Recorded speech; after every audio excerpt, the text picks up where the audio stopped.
ಅಮರೇಶ್ವರ ದೇವಸ್ಥಾನದ ಮಹಾದ್ವಾರ ದೊಡ್ಡದಾಗಿ ಒಂದು ಗುಂಡಿನಿ ಬಿದ್ದಿದೆ. ಇಲ್ಲಿ ಹೋಗ್ತಾ ರೋಡ್ ಇಷ್ಟೇ ಕಾಣೋದಲ್ಲಿ.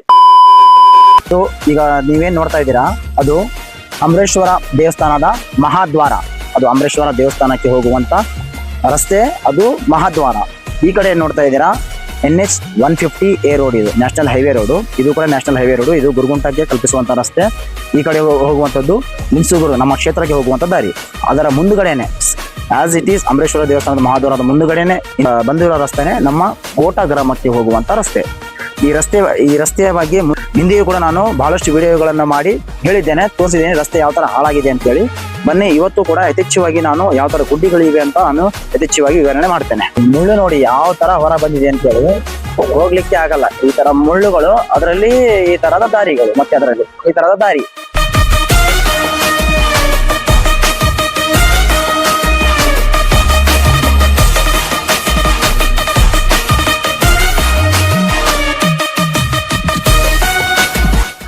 ನೋಡಿದ್ರಲ್ಲ ಅಲ್ಲೆಲ್ಲ ಮುಳ್ಳಿದೆ. ಅಲ್ಲಿಂದ ಮತ್ತೆ ಮುಂದುಗಡೆ ಬಂದ್ರೆ ಇಲ್ಲಿ ನೋಡಿ ಯಾವ ತರ ಜಂಪ್ ಇದೆ ಅಂತೇಳಿ. ಈ ತರ ದೊಡ್ಡದಾಗಿ ಒಂದು ಗುಂಡಿನಿ ಬಿದ್ದಿದೆ ಇಲ್ಲಿ.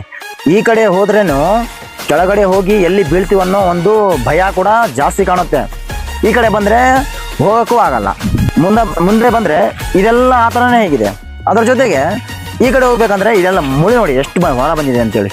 ರೋಡ್ ಇರೋದು ಅಲ್ಲಿವರೆಗೂ, ಇಲ್ಲಿ ನೋಡಿ ಮುಳ್ಳು ಬಂದಿರೋದು ಇಲ್ಲಿವರೆಗೂ.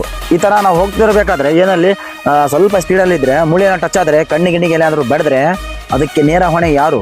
ಇದೆಲ್ಲ ಅಲ್ಲಿವರೆಗೂ ಕೂಡ, ಎಲ್ಲಿಂದ ನೋಡ್ತಾ ಇದ್ದೀರಾ ಅಲ್ಲಿ ಹಿಂದುವರೆಗೂ ಕೂಡ ನೋಡಿ ಮುಳ್ಳೆಲ್ಲ, ಅಲ್ಲಿವರೆಗೂ ಕೂಡ ಮುಳ್ಳೆಲ್ಲ ಹೊರ ಬಂದ್ಬಿಟ್ಟಿದೆ. ನಿಮ್ಗೆ ಹೋಗ್ತಾ ಹೋಗ್ತಾ ರೋಡ್ ಇಷ್ಟೇ ಕಾಣೋದಲ್ಲಿ, ಇಷ್ಟೇ ಚಿಕ್ಕದಾಗಿ ಕಾಣ್ತಾ ಇದೆ. ಅಲ್ಲಿ ನೋಡ್ತಿರ್ಬೋದು, ಇಷ್ಟೇ ಕಾಣೋದಲ್ಲಿಂದ ಈ ತರ ಎಲ್ಲ ಸಮಸ್ಯೆ ಆಗಿದೆ. ಅಮರೇಶ್ವರ ದೇವಸ್ಥಾನಕ್ಕೆ ಕಲ್ಪಿಸುವಂತ ದಾರಿ ಇದು. ನಾನು ಮುಂಚೆನೂ ಕೂಡ ಮಾಡಿ ಹೇಳಿದ್ದೀನಿ.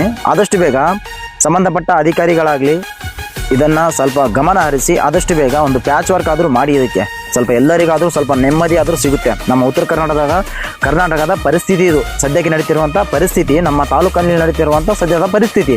ಮತ್ತು ನನ್ನ ಮನವಿನೇ ಇಷ್ಟೇ, ನನ್ನ ಒಂದು ಹಂಬಲ್ ರಿಕ್ವೆಸ್ಟ್ ಅಷ್ಟೇ, ಆದಷ್ಟು ಬೇಗ ಹಟ್ಟಿಯಿಂದ ಗುರುಗುಂಟವರೆಗೂ ಮತ್ತು ಈ ಕೋಟದ ರೋಡ್ ಆಗಲಿ, ನಮ್ಮ ಕ್ಷೇತ್ರದ ಎಲ್ಲೆಲ್ಲಿ ರೋಡು ಈ ಥರ ಹಾಳಾಗಿವೆ ಅದರ ಬಗ್ಗೆ ಒಂಚೂರು ಎಲ್ಲರೂ ಸಂಬಂಧಪಟ್ಟ ಅಧಿಕಾರಿಗಳು ಒಂಚೂರು ಇದರ ಬಗ್ಗೆ ಕಾಳಜಿ ವಹಿಸಿ ಆದಷ್ಟು ಬೇಗ ತನಿಖೆ ಮಾಡಿ ಇದರ ರೋಡಿನ ಕಾರ್ಯವನ್ನು ಆದಷ್ಟು ಬೇಗ ಶುರು ಮಾಡಿ. ಸ್ವಲ್ಪ ಜನರಿಗಾದರೂ ನೆಮ್ಮದಿ ಆದರೂ ಸಿಗುತ್ತೆ. ಈ ವಿಡಿಯೋನ ಪ್ರತಿಯೊಬ್ಬರಿಗೂ ಶೇರ್ ಮಾಡಿ.